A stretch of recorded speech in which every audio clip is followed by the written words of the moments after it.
자, 이번 시간은 법률행위 전반에 관한 내용 보겠습니다. 그래서 앞에서 쭉 해왔던 얘기들을, 그리고 기초적인 개념들을 엮어서 볼 거예요. 보통 이제 민총할 때 제일 앞쪽에서 이제 공부했던 주제인데 뒤로 빼서 설명을 드리게 됩니다. 해서 주목된 내용들이 있을 텐데요. 자, 법률행위라고 하는 거, 의사표시자가 표시한 의사에 따라서 법적 효력이 발생하는 법률 요건을 가리켜서 소위 법률행위라고 용어를 만들게 됩니다. 그래서 자, 이 법률행위 보통 이제 계약이 가장 대표적인 케이스가 되게 될 것이고요. 자, 그래서 일단 법률행위 효력 발생 요건 당사자 있어야 되고요. 두 번째 목적, 그다음에 의사 표시 이런 식으로 구분을 하죠. 그래서 앞에 이제 공부했던 내용들을 이제 비교를 해 보게 되는 건데 일단 당사자가 제한 능력자가 일정한 법률행위를 한다. 그러면 이건 취소할 수 있는 법률행위에 해당이 되게 됩니다. 그래서 지금 앞에서 공부했던 주제들을 전체적으로 묶어서 보고 있어요. 그다음에 법률행위, 강행법규에 위반한 법률행위라고 해서 소위 효력규정에 위반한 법률행위, 요걸 갖고 주로 이슈를 삼게 되죠. 그래서 효력규정에 위반한 법률행위라는 것은 무효. 그 다음에 이제 사회적 타당성이라고 하는 거, 혹은 공정성이 없는 법률행위 역시 무효로 선언을 하고 있습니다. 그 다음에 이제 앞에서 공부했던 주제 다 묶어서 보는 건데, 통정의 표시 무효 이렇게 봤었고요. 비진의 의사 표시 중에서 상대방이 알았거나 알 수 있었던 비진의 의사 표시, 요것도 무효 이렇게 봤습니다. 한편 차고에 따른 의사 표시하고요, 사기 강박에 따른 의사 표시라고 하는 것은 어떻다? 취소할 수 있다. 해서 앞에 했던 얘기 쭉 설명을 드리고 있어요. 그래서 자, 이 중에서 우리가 제한 능력자의 법률행위, 착오에 따른 의사표시, 사기 강박에 따른 의사표시, 요건 취소할 수 있는 법률행위고, 사회적 타당성 민법 103조 얘기고요. 불공정한 법률행위 민법 104조, 효력규정에 위반한 법률행위는 자, 역시 무효가 되게 된다. 그래서 요 세 가지 효력규정에 위반한 법률행위와 사회적 타당성 없는 법률행위, 그 다음에 불공정한 법률행위는 소위 절대적 무효라고 해서 선의 제3자라고 하는 사람도 보호를 받을 수가 없던 것이고, 그 다음에 통정 허위 표시하고 비진 의사 표시 중에서 상대방이 알았거나 알 수 있었던 경우, 이런 경우 소위 상대적 무효로 해석을 하게 됩니다. 그리고 이 취소할 수 있는 법률행위, 제한 능력자의 법률행위, 착오에 따른 의사표시, 사기 강박에 따른 의사표시는 일단은 유효하지만 나중에 취소권 행사가 이루어지게 되면 소급해서 뭐가 된다? 무효가 되게 된다. 이렇게 봤던 것이고요. 자, 이 문제 하나, 지문 하나짜리 나오는 거죠. 그래서 특별 효력 발생 요건이라고 해서 일단 답부터 체크해 볼까요? 기존 문제에서 답이 됐던 거 이미 설명드렸던 주제인데요. 농지 매매 계약에 있어서 자, 바로 농취증이라고 하는 거, 이것은 효력 발생 요건에 해당하지 않는다라고 했어요. 그래서 두 사람에서 농지 매매 계약을 체결했는데 매수인이 농취증이 없다고 해서 그 계약 자체가 무효가 되는 것은 아니다라고 이렇게 전제를 삼았었죠. 그래서 이런 게 하나가 있었고요.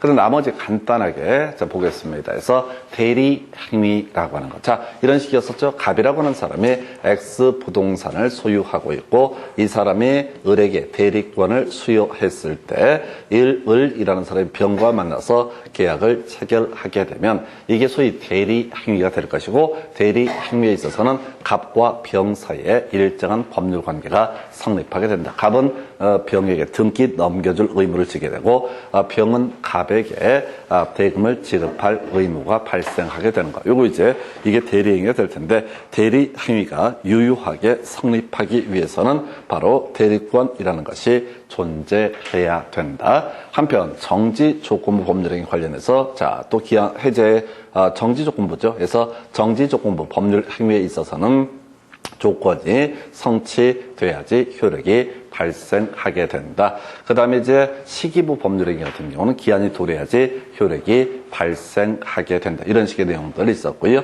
그 다음에 물권법 전반에서 겁나 중요했던 것 중에 하나가 등기라고 하는 거. 백날 매매계약 체결하고 잔금 지급해도 등기를 넘겨받지 않게 되면은 이때는 지금 이제 물권 변동 효력이 발생하지 않는다. 소유권 넘어가려면 반드시 어떻다? 등기라고 하는 것이 이루어져야 된다. 이게 기본적인 틀. 그 외 토지 거래 허가 구역 내에서 자, 토지거래 계약을 체결했을 때 시군구청장에 의해서 허가가 있으면 그것은 유효한 것이 되고 허가를 받기 전까지는 어떻다? 유동적 무효 상태에 있게 된다. 그래서 유동적 무효 상태에서는 소위 매수인은 계약금에 대해서 부당이득 반환 청구할 수 없었던 것이고요. 매도인은 채무 불이행을 원인으로 해서 계약 해제하는 것들 허용되지 않는다. 그래서 요거 이제 전체적인 그림을 다 가지고 설명을 드리게 되는 주제가 되겠고요.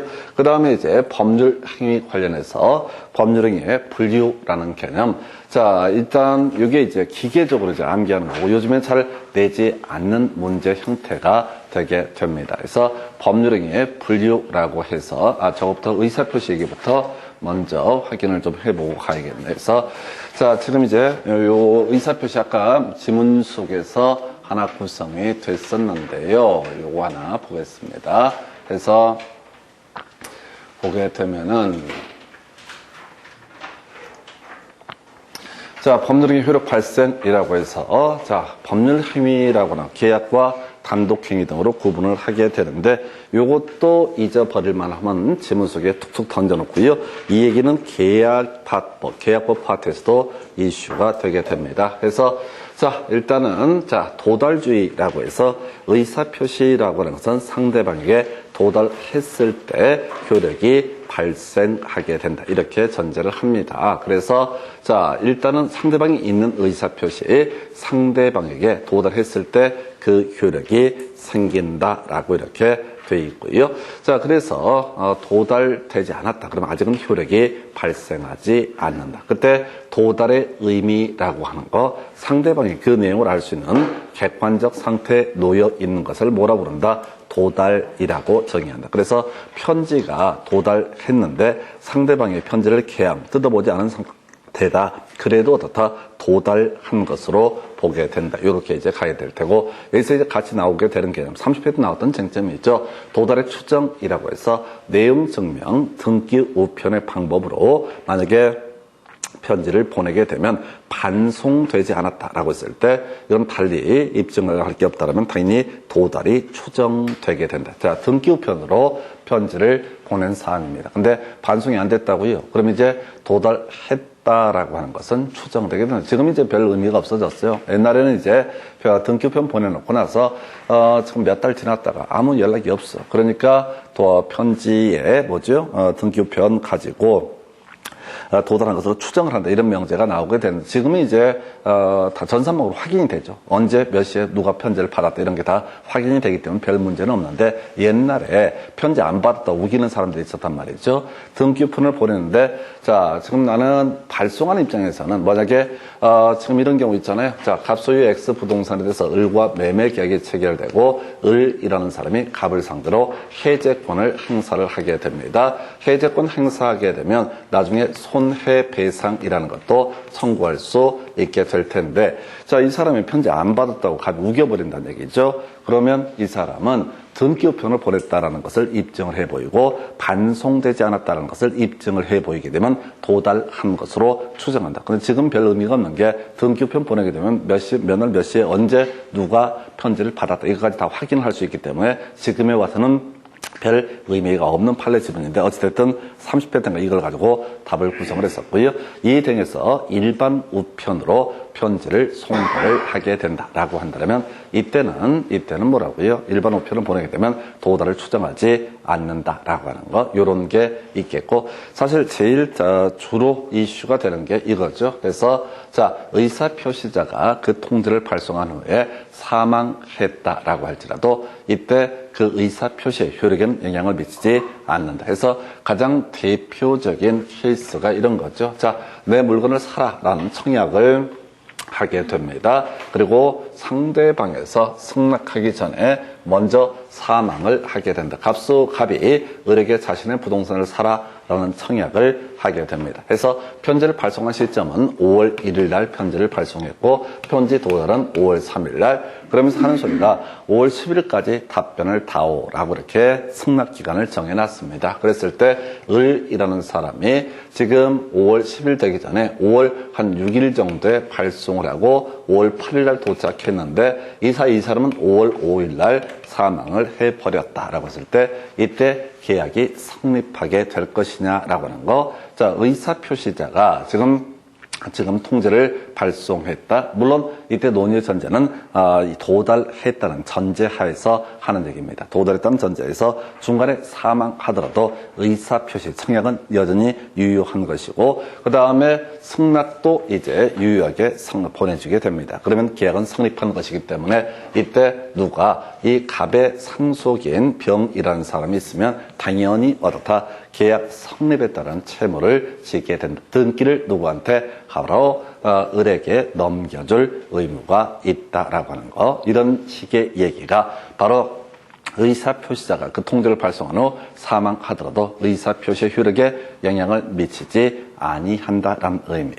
자, 또 하나가 제한 능력자 되는 사례가 있습니다. 그래서 의사표시자가 통지를 발송한 후 제한 능력자가 되는 사례를 보도록 합니다. 똑같은 구조예요. 그래서 제한 능력자는 세 가지가 있었죠. 자, 앞에서 우리 공인중개사법 이런 거 할 때 미성한파 이런 거 있을 때 미성년자, 피성년 후견인, 피한정 후견인 이렇게 세 명을 묶어서 부를 때 제한 능력자라는 용어를 쓰게 됩니다. 근데 어떤 사람이 갑자기 미성년자가 될 수는 없는 노릇이고요.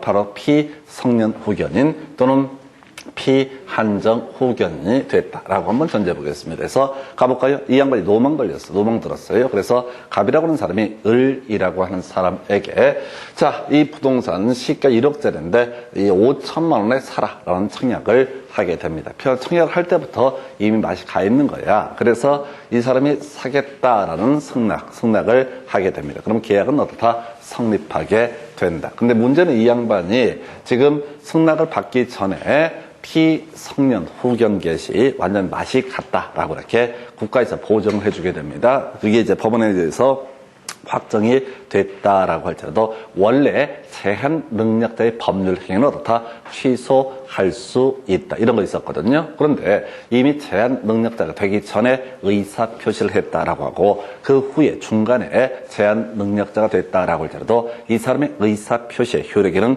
영향을 미치지 아니한다라고 해서 사실은 전통적으로 가장 많은 이슈가 되는 것이 바로 사망하거나 제한 능력자가 되더라도 의사표시의 효력에는 영향을 미치지 아니한다라고 하는 거, 요런 게 이슈가 되게 됩니다. 그래서 자, 이게 가장 기본이 되겠고 하나 더 있는데 비우고 가셔야 돼.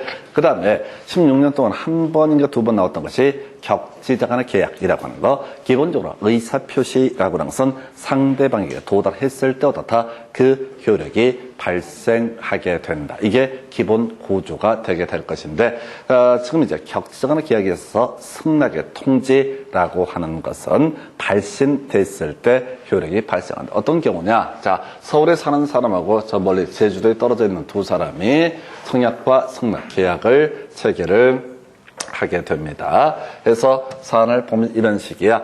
자, 갑이라고 하는 사람이 을이라는 사람에게 이 X 부동산을 1억에 사시오라는 청약을 하게 됩니다. 1억에 사시오라는 청약을 하게 돼요. 자, 그래서 이게 이제 편지가 5월 1일 날 발송되고 이 사람이 얘기를 할 때 뭐라고 얘기하냐면은 자, 이거 5월 5일까지, 5월 6일까지 답을 다오. 그때까지만 나의 청약은 유효하다. 이렇게 전제가 되어 있어요. 그래서 이 사람이 지금 이제 5월 1일 날, 자, 편지가 발송이 되고 5월 4일 날 편지가 도착했습니다. 5월 5일 어린이날이었어요. 휴일이기 때문에 편지를 못 보내. 그래서 5월 6일까지 답을 달라고 했는데 5월 6일 날 편지를 발신을 하게 됩니다. 그리고 5월 8일 날 도착하게 됩니다. 그러면 이제 계약이 성립한 거냐라고 하는 것이 문제가 되죠. 그래서 애초에 청약하는 사람은 언제 5월 6일까지 답을 주면은 5월 6일까지만 나의 청약은 유효하다라고 전제가 됐기 때문에 이때 계약이 성립할 것이냐.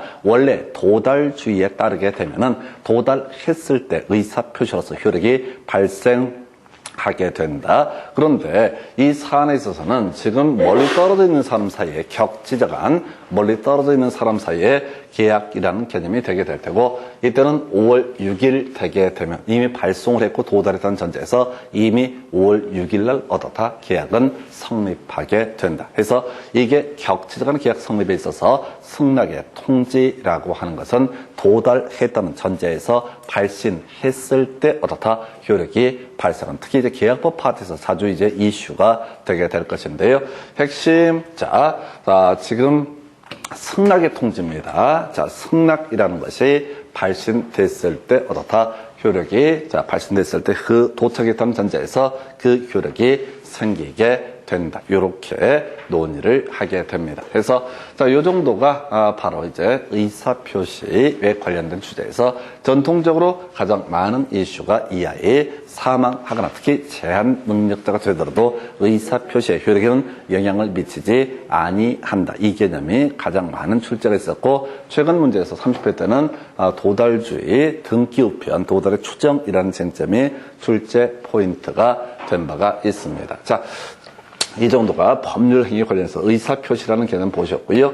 이제 조금 잡다한 얘기들. 이게 요즘에 잘 내지 않는 파트 중에 하나가 되게 되는데, 바로 법률행위 분류라고 해서 의사표시의 수에 따라서 단독행위라는 개념하고요. 그 다음에 계약 두 개의 개념으로 보게 됩니다. 그래서 어떤 법적 효력이 발생하기 위해서 하나의 의사표시만으로 법적 효력이 발생하게 되는 것을 단독행위라고 부르게 될 것이고, 두 개 합치된 두 개의 의사가 합치돼야지 법적 효력이 발생하게 되는 것을 계약이라고 부르게 됩니다. 그래서 단독행위, 소위 상대방 없는 단독행위하고요, 상대방 있는 단독행위가 있는데, 전통적으로 이제 상대방 있는 단독행위, 그냥 머리 끌 때 따서 동설상추 취해해라고 하는 거, 동설상추 취해해. 그냥 요즘 많이 안 나와요. 어찌됐든 동철상추 취해해. 그 중에서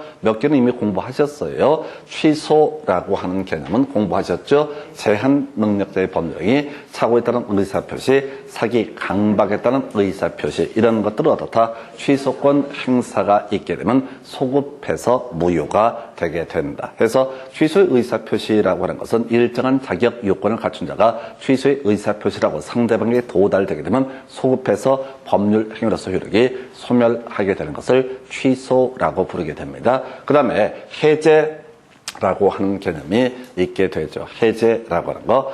이건 이겁니다.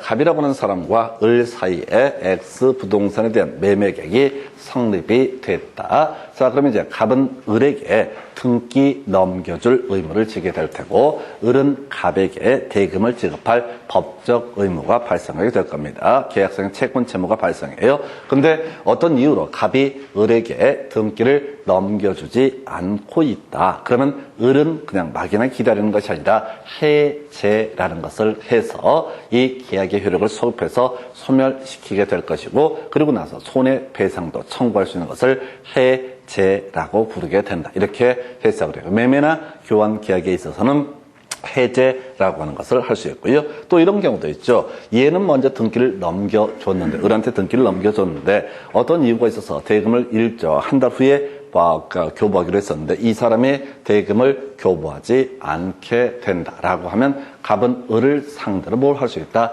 해제라는 것을 할 수 있고, 이때 해제 의사표시 상대방에게 도달되게 되면 소급해서 이 계약은 무효가 되게 될 것이고, 그리고 갑은 을에게 손해배상을 청구할 수 있다. 이런 게 하나의 축, 해지라고 하는 비슷한 논리 구조인데, 해지는 계속적 계약이라고 해서 임대차 계약을 예시를 하게 됩니다. 그래서 해제는 매매 계약, 교환 계약 같은 일시적 계약에서 법률 행위 효력을 소급해서 무효로 만드는 것을 해제라고 부르게 될 테고, 해지라고 하는 것은 갑소유 X 토지에서 을이 임차인으로서 지위를 가지고 있는데, 임차인 을이 차임을 지급하지 않고 있다라고 했을 때 일정한 요건하에서 이 기분 차임 연체하면 갑은 을에 대해서 해지라는 것을 할 수가 있다. 이렇게 해석을 합니다. 해지하면요,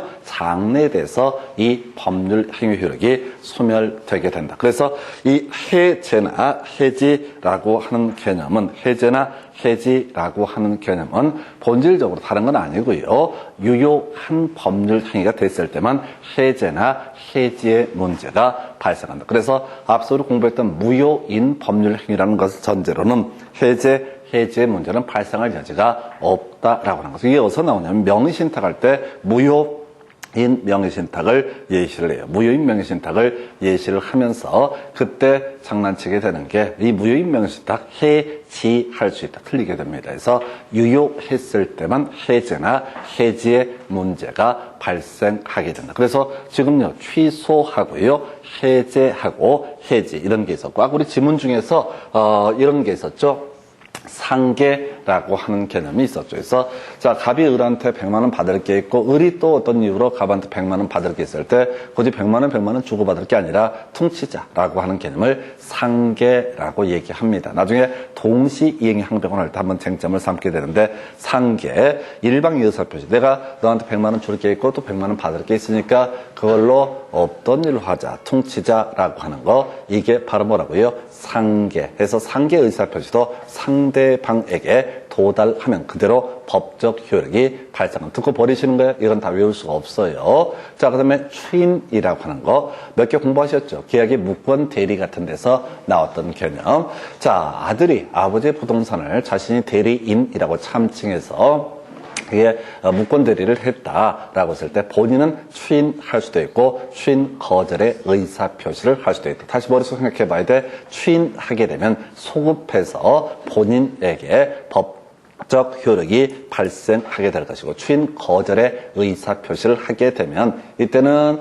자, 그대로 무효로 만들어 버리는 것을 추인 또는 추인 거절이라고 하는 거. 추인도요, 상대방에게 도달해야지 그 효력이 발생합니다. 직접 상대방에게 일정한 의사표시를 하고 말고의 문제는 전혀 중요한 게 아니고 결국은 상대방에게 도달해야지 법적 효력이 발생하게 됩니다. 추인 보셨고요. 또 그런 것도 있었죠. 무효인 법률 행위의 추인이라고 하는 개념이 있었죠. 그래서 소위 상대적 무효 등에 해당이 되는 사안에 있어서 바로 추인하게 되면 그때부터 새로운 법률행위, 애초에 법적 효력이 발생하지 않았다가 나중에 새롭게 법률행위를 한 것으로 본다 해서 장래효라는 개념. 해서 추인하고요, 해지하자, 추인하고 해지 이런 것들은 무효인 법률행위 추인하고 해지 이런 것은 장래효로서의 의미를 갖게 될 것이다. 이런 거 있겠고요. 그 다음에 이제 철회라고 하는 거. 역시 계약의 무권대리 파트에서 한번 설명드렸던 내용이죠. 상대방이 선의였을 때 이때 무권대리인의 상대방은 철회할 수 있다. 이런 내용들이 있었고요. 동의는 우리 공부할 일이 거의 없는데 바로 제한 능력자가 일정한 법률 행위를 하기 위해서 법정 대리인 등의 동의를 받게 되면 이때는 취소할 수 없게 되는 그런 사유 중에 하나가 동의라는 개념이 되게 됩니다. 근데 쭉 이렇게 설명을 드렸었는데 거의 이렇게 이 정도의 용어가 숙지가 되게 되면 민법을 거의 한 90점 이상 나올 수 있을 만큼 숙달이 된 거예요. 그래서 그냥 이 챕터를 갈 때는 동철, 상추, 취해해. 이게 소위 상대방 있는 단독행위의 일종이 되게 된다.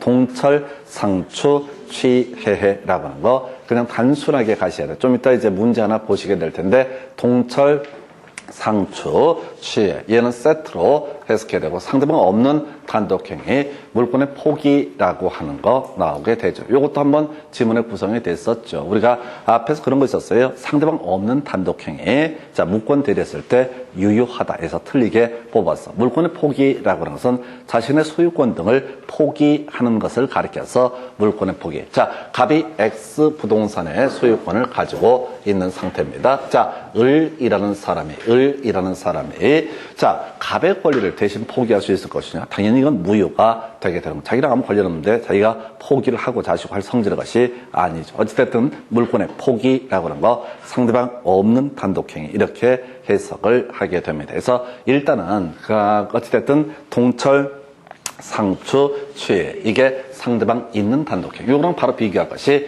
합의 해제, 합의 해지라는 개념이 있게 됩니다. 해서 다시 가볼까요? 해제는 뭐였었죠? 둘 중에 한쪽이 사고 쳤을 때, 자, 갑과 을 사이에 매매 계약이 체결이 된 사안에서 이 갑이 을한테 등기를 넘겨주지 않거나 을이 갑에게 대금을 지급하고 있지 않았을 때, 이때 이 각각의 상대방에 대해서 뭐 할 수 있다? 해제할 수 있다. 해제하게 되면 소급해서 무효가 되게 되고, 그 다음에 손해배상도 청구할 수 있다. 이런 논리 구조였고, 해지 같은 경우는 사항에 대해서 임대차 등의 효력을 소멸시키는 것을 해지라고 설명을 드린 바가 있습니다. 그런데 자, 이 합의 해제라고 하는 것은 두 사람이 계약을 체결했는데 중간에 일방 당사자가 잘못해서가 아니라 중간에 우리 없던 일로 할까라고 제안해서 좋아, 이 계약 없던 일로 하자라고 의사의 합치가 있는 것을 가리켜서 뭐라고 한다? 합의 해제. 그래서 합의 해제에 있어서는 손해배상 등의 문제가 발생하지 않는다라는 게 논의 이슈. 이에 비해서 합의 해지도 마찬가지죠. 일방 당사자의 귀책 사유나 민법상 일정한 요건을 충족했을 때 해지라는 것을 할 수 있습니다. 임대차, 자, 토지든 임대차 10년으로 지금 임대차 계약을 체결한 사안입니다. 한 2년 쓰다가 두 사람 사이에서 그냥 합의를 봅니다. 그냥 우리 째지자라고 했을 때 그걸 이름하여 뭐로 한다? 합의 해지라고 이렇게 부르게 됩니다. 그래서 합의 해제, 합의 해지라고 하는 것은 두 개의 의사표시가 합치해야 되기 때문에 계약의 일종으로 보게 될 것이고요. 그리고 나서 지금 동철상초추의 이런 것이 상대방 있는 단독행위, 이런 것을 총칭하여 부를 때 우리는 뭐라 부른다? 법률행위. 법률행위의 의미는 자, 의사표시, 표시된 의사에 따라서 법적 효력이 발생하게 되는 것을 뭐라 부른다?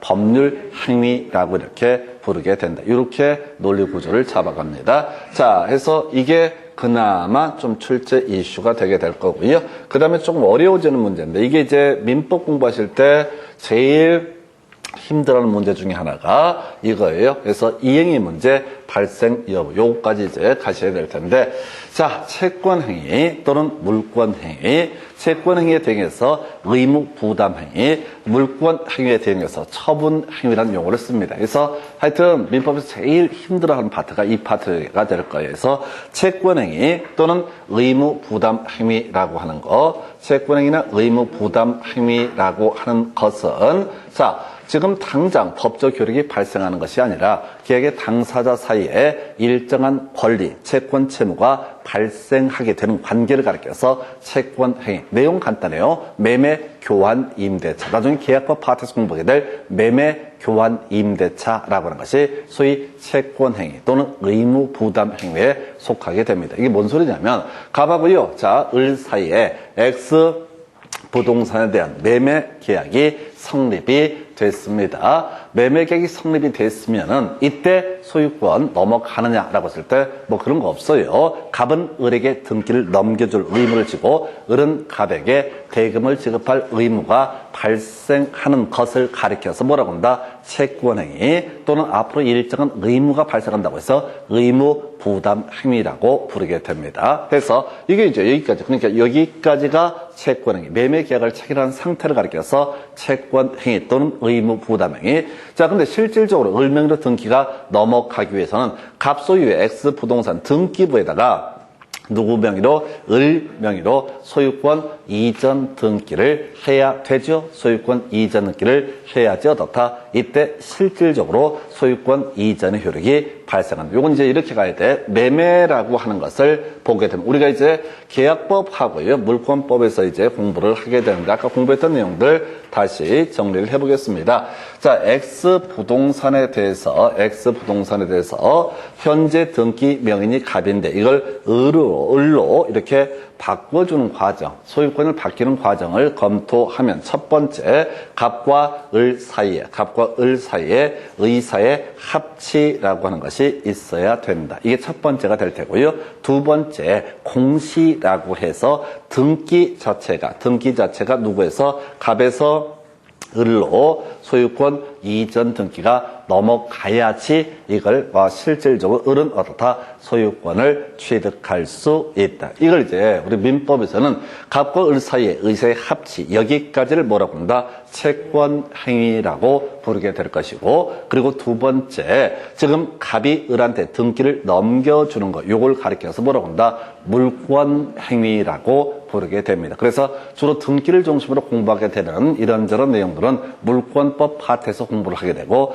의사의 합치라고 하는 것을 중심으로 다루는 것들은 계약법 파트에서 주로 논의를 하게 됩니다. 그래서 매매라고 하는 거, 우리가 일반적으로 갑에서 을로의 소유권 이전이 이루어진다라고 했을 때 갑과 을 사이에 매매하기로 하는 의사의 합치, 이게 채권 행위 또는 의무 부담 행위에 해당이 된다. 이게 이제 같이 세트로 움직이는 것이 교환계약, 임대차 계약이라는 것이 있게 될 것이고요. 이에 대응해서 물권 행위는 실질적으로 권리를 부여하는 과정, 그래서 등기 넘기는 것이 가장 일반적인 모습이 되게 된다. 그래서 여기서 파생될 주제가 뭐냐면, 자, X 부동산이라고 하는 것이 현재 병 명의의 소유자가라고 한번 전제를 해보겠습니다. 현재 이 X 부동산의 소유자가 누가 된다? 병이 되게 된다. 그러면 이 갑이 이 X 부동산을 을에게 매도하는 계약을 체결한다라고 했을 때 이 계약이 유효한 것이냐가 문제가 되게 됩니다. 계약은 유효한 것으로 판단합니다. 이걸 우리가 타인 권리의 매매라고 불러요. 뭔 소린가 하니, 갑은 지금 당장 소유권을 확보하고 있지 않더라도 누구한테? 을에게 언제까지만 이행기라고 해서 계약의 이행 기한까지만 결국은 소유권 넘겨줄 의무를 지게 되는 것이지, 지금 당장 소유권을 넘겨줘야 되는 그런 상황은 아니에요. 그래서 자, 우리가 계약이라는 것은 의사의 합치만으로 성립하기 때문에 갑은 자, 을 병 명의의 X 부동산을 누구한테? 을에게 팔겠다고 계약을 체결할 수 있습니다. 이 계약 자체는 어떻다? 유효한 것이 되게 됩니다. 이걸 이해를 편의를 위해서 제가 이런 예를 하나 들어 보이겠습니다. 이게 경매 얘기랑 같이 연계가 되게 되는데요. 자, 지금 X 부동산에 대해서 경매가 진행이 되게 됩니다. 경매가 진행이 돼요. 자, 이 X 부동산에 대해서 갑이라는 사람이 1등으로 경매 절차에서 낙찰되게 됩니다. 그러면 이 경매 부동산에서 갑이 X 부동산의 소유권을 취득하는 시기는 언제냐면 나중에 공부할 텐데, 이 사람이 매각대금을 법원에다가 완납한 시점에 어떻다? 소유권을 취득한다라고. 다시 경매에 있어서는 1등으로 낙찰됐다고 해서 그 부동산의 소유권을 취득하는 것이 아니라 매각대금을 완납한 시점에 어떻다? 그 소유권을 취득한다. 자, 지금 갑이 1등으로 낙찰이 됐는데요. 이런 경우가 있다 하십시다. 지금 일주일의 납입 기한이 정해져 있어요. 근데 지금 여차저차해서 돈을 융통하기가 곤란해. 그래서 돈을 구하기가 마땅치 않아서 친구 을한테 야, 이 X 부동산을 네가 한번 사보는 게 어때? 라고 설명을 합니다. 이게 지금 내가 원래 3억짜리 물건인데 계약 계산 잘해가지고 2억 5천에 1등 됐거든. 그러면 이게 시중에 가면 바로 3억짜리니까 자, 내가 이제 2천만 원 남고 너 3천만 원 먹고 해서 3억에 사, 뭐 2억 7천에 사라라고 이렇게 매매 계약을 체결할 수 있을 것이냐? 이건 유효한 겁니다. 왜? 자, 이게 소위 이름하여 타인 권리 매매, 즉 자기 물건, 아직 소유권 확보를 못한 상태에서도 다른 사람에게 매각할 수 있다라고 하는 거. 이게 소위 바로 채권 행위에 해당이 되기 때문에 자신에게 처분 권한이 없다라고 할지라도 지금 당장은 처분 권한이 없어요. 그럼에도 불구하고 어떻다? 매매, 교환, 임대차 유효한 것이 되게 된다라고 하는 것. 이게 소위 채권 행위 또는 의무 부담 행위라는 것이 될 거고, 두 번째, 자, 물권 행위라고 해서 가장 대표적인 게 물권의 양도라는 개념이 되게 됩니다. 소유권 이전 이런 것을 물권의 양도라고 부르게 됩니다. 자, 병 소유의 X 부동산입니다. 근데 갑이 서류를 조작해서 을 명의로 등기를 넘겨줬다. 그것도 아닌데 어떻게든 하는 서류를 잘 조작해서 등기를 을 명의로 넘겨줬다. 그러면 을은 소유권 취득하는 거냐? 이건 무효가 됩니다. 왜? 갑에게 처분 권한이 없기 때문에 이건 뭐가 된다? 무효가 되게 된다. 다시 갑시다. 타인 권리의 매매 계약 자체는 어떻다? 이행기까지만 채무를 이행하면 될 것이고, 자신이 채무를 이행하지 않게 되면 상대방은 해제해서 손해배상을 청구하는 방식으로 권리를 보존받을 수 있기 때문에 채권행위라고 하는 것은 자신에게 처분 권한이 없다라고 할지라도 그 자체로 유효한 것이 되게 된다. 근데 좀 어려운 게 이거라. 물권행위라고 하는 것은 자신에게 처분 권한이 없을 때는 처분 자체가 불가능한데 서류 조작 등으로 등기를 해서 서류를 조작해서 지금 이 사안에서 을명의로 등기를 넘겨줬다. 이 등기는 뭐가 된다? 무효인 등기. 설령 등기 을명의로 넘어갔다 할지라도 을은 소유권을 어떻다? 취득할 수 없다라고 해서 지금 채권행위하고 물권행위 구분하기 더럽게 어려워요. 그래서 이건 진짜 제일 하이클래스 문제가 될 텐데 일단 채권행위 또는 의무부담행위는 매매, 교환, 임대차라고 하는. 물론 이제 문제 구성할 때 매매라는 표현 너무 쉬우니까 환매, 재매매 이런 식의 표현을 쓰게 됩니다. 그건 부차적인 얘기고 일단 매매, 교환, 임대차는 채권행위 또는 의무부담행위라고 이렇게 부르게 될 것이고요. 그래서 지금 이제 물권행위에 있어서는 어떻다? 처분행위에서는 자신에게 처분 권한 있을 때만 유효하고 불법적으로 을명의로 을한테 등기를 넘겨줬다 할지라도 이 등기는 무효. 그래서 을은 어떻다? 소유권을 취득할 수 없다. 이게 더럽게 어렵다니까. 해서 아까 동철 상초 취에 대응해서 합의해제, 합의해지까지는 그래도 좀 해볼 만한데 좀 허를 찌르고 나오는 것이 채권행위와 물권행위를 비교하는 것이 상당히 까다로운 주제가 되겠습니다. 그래서 자, 그 다음에 이것도 마저 가볼까요?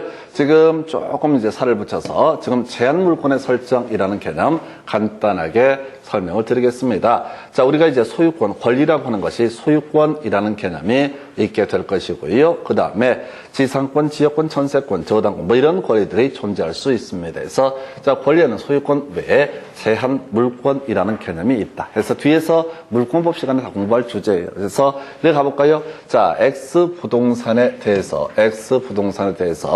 자, 소유자가 갑이라고 한번 전제를 해보겠습니다. 자, 그런데 을이라는 사람이 이 X 부동산을 담보로 을과 병과 저당권 설정 계약을 체결할 수가 있을 것이냐라고 하는 것을 검토를 하게 됩니다. 병과 저당권 설정 계약, 돈 빌려다오. 자, 그러면 저당권 설정 등기를 해주겠다라는 저당권 설정 계약을 체결하는 것은 문제가 되지 않습니다. 자신에게 처분 권한이 없다 할지라도 자, 계약까지는 어떻다? 유효하다. 그런데 자, 을이라는 사람이 자신의 부동산이 아닌 걸 담보로 저당권 설정 등기를 불법적으로 해줬다라고 하면 이 등기는 처분 권한이 없기 때문에 무효가 되게 된다. 그래서 아까 구조 똑같아요. 자, 타인 물건을 매매하는 것, 그 자체는 유효하다. 그러나 타인의 물건을 불법적으로 등기를 넘겨주는 그 등기는 무효가 되게 된다. 타인의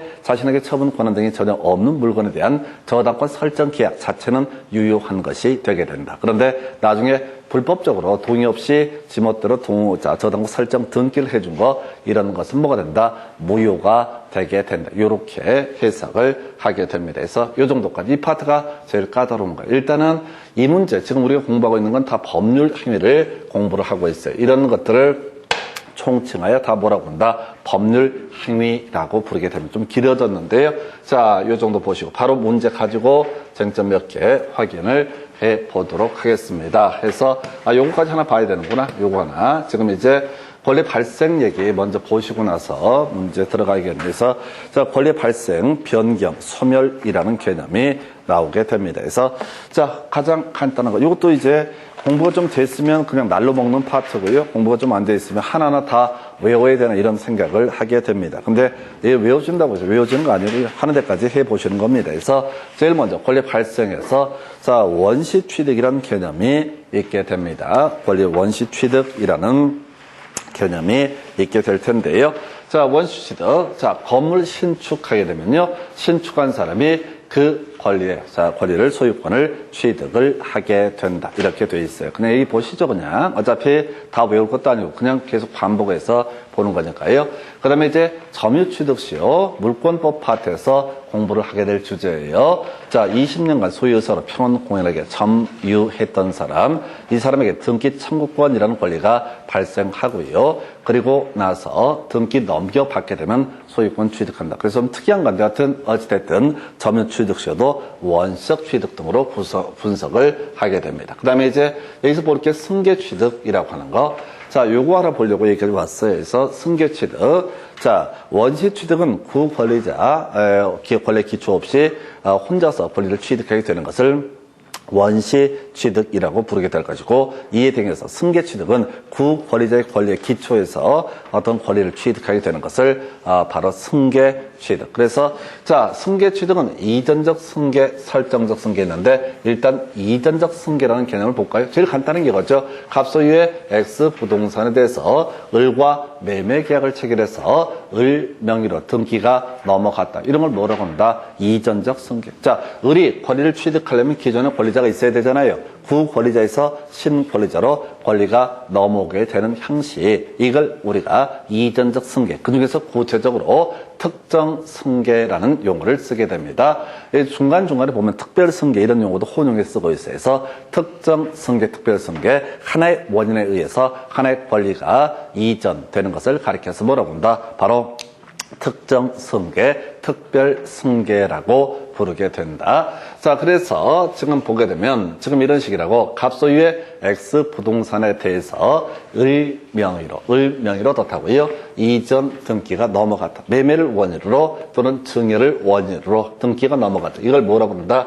매매 증여를 가리켜서 이전 특별 승계 또는 특정 승계라는 용어를 쓰게 됩니다. 그래서 그냥 용어 외우시는 거야. 그냥 용어 익숙해지는 거. 특정 승계, 특별 승계라고 하는 개념. 이에 대응해서 포괄승계라는 개념이 있어요. 포괄승계는 하나의 원인에서 수많은 권리 의무가 동시에 이전하는 형태를 가리켜서 포괄승계. 가장 대표적인 게 상속, 나중에 문제 구성할 때는 뭐 포괄유정 이런 것들 나오는데 한 번에 하려고 하지 마시고, 자, 지금 갑이 사망에 이르게 돼서 병이라는 사람이 일정한 권리를 취득합니다. 그래서 뒤에서 공부하겠지만 상속이라고 하는 것은 피상속인 돌아가신 분이 사망했을 때 상속인이 일괄적으로 따로 등기 등을 하지 않더라도 각종 권리를 취득하게 되는 것을 뭐라고 합니다. 바로 이것을 가리켜서 바로 포괄승계 상속이라고 부르게 됩니다. 그래서 다시 갑시다. 구권리자의 권리가 존재해야지 소위 특별승계 또는 특정승계라는 개념도 있을 수 있고,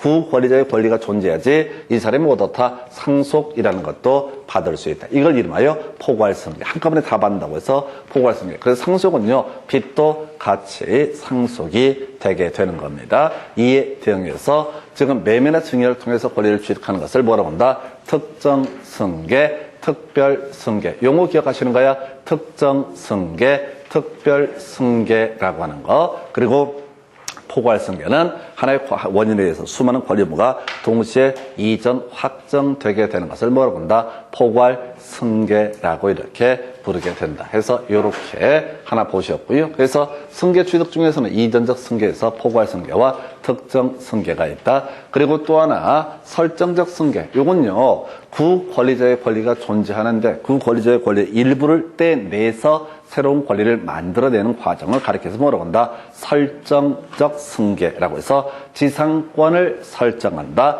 저당권을 설정한다, 전세권을 설정한다, 이런 표현을 쓰거든요. 그래서 이런 논리 구조죠. 갑소유 X 토지대에서 을이라는 사람이 지상권자가 된다. 뭐 뒤에서 보겠지만 기본적으로 지상권의 취득을 위해서는 설정 등기라는 것이 있어야지 이 사람이 지상권을 취득을 하게 될 텐데, 자, 이 설정적 승계라는 것도 구권리자의 권리가 존재해야 돼요. 토지 소유자가 존재해야지 저기다가 그 토지에 관한 소유권 보존 등기에다가 뭘 할 수 있다? 지상권 설정 등기를 할 수 있다. 해서 이제 가겠습니다. 해서 지금 이제 원시 취득이라고 하는 것은 뭐 큰 이슈가 안 될 테고 나중에 따로 공부할 주제고, 자, 지금 이전적 승계하고 설정적 승계라는 개념이 있다. 구권리자의 권리가 자 전체가 다 넘어간다. 그러면 그건 뭐가 된다? 이전적 승계라는 개념이 될 테고 구권리자의 권리 중에 그 소유권이라고 하면 일부 권리를 떼간다. 이런 것을 우리가 설정적 승계라고 부르게 됩니다.